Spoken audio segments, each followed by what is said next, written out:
ভাই বোন যখন একসাথে কথা বলে তখন আল্লাহ তাআলা বলেন এই সময়টাকে থামিয়ে দাও। আমি খুব অবাক হয়েছিলাম এই হাদিসটা শুনে। আচ্ছা, ভাই বোন কথা বললে ফেরেশতাদেরকে আল্লাহ কেন সময় থামিয়ে দেওয়ার কথা বললো? পরে যখন ডিটেইল জানলাম তখন খুব কষ্ট লাগলো। ডিটেইলটা ঠিক এরকম ছিল, ভাই বোনের সাথে এই পৃথিবীর পরে আর কখনোই দেখা হবে না। হাসরের ময়দানে না, আখিরাতে না, কিয়ামতের পরে না, জান্নাতে না, জাহান্নামে না, কোথাও না।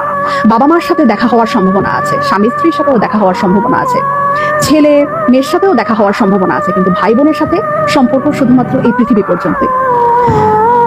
তখন এত খারাপ লাগলো ব্যাপারটা জেনে যে আমার যে বোন আছে অথবা আমার যে ভাই আছে তার সাথে আমার আর কখনোই দেখা হবে না এই পৃথিবীর পরে। মানে মরে যাওয়ার পরে তার সাথে আর আমার কখনোই কথা হবে না। এত ক্ষণস্থায়ী একটা সম্পর্ক আমাদের। যারা সম্পত্তি নিয়ে ঝামেলা করে ভাই বোনের সাথে কথা বলে না, যারা অনেক ঝগড়া বিবাদের কারণে ভাই বোনদের সাথে কথা বলা বন্ধ করে দেয়, তারা না করেন না এই ব্যাপারটা। সময়টা না খুব কম, আমাদের খুব কম। এত কম সময় নিয়ে আমরা পৃথিবীতে এসেছি এবং এই কম সময়ের মধ্যে আমরা আবার কলুষতা, আমরা আবার ঝগড়া বিবাদ এইরকম করে আমাদের এত কাছের এত আপন একটা মানুষ, একই পেটের মায়ের পেটের বোন, মায়ের পেটের ভাইয়ের সাথে কথা বলা বন্ধ করে দিলাম। এই মানুষগুলোর সাথে তো আমাদের আর পৃথিবীর পরে দেখাও হবে না, কথা হবে না। কি দরকার মনে এত কষ্ট রেখে? ভুলে যাই না সব, ভুলে যাই।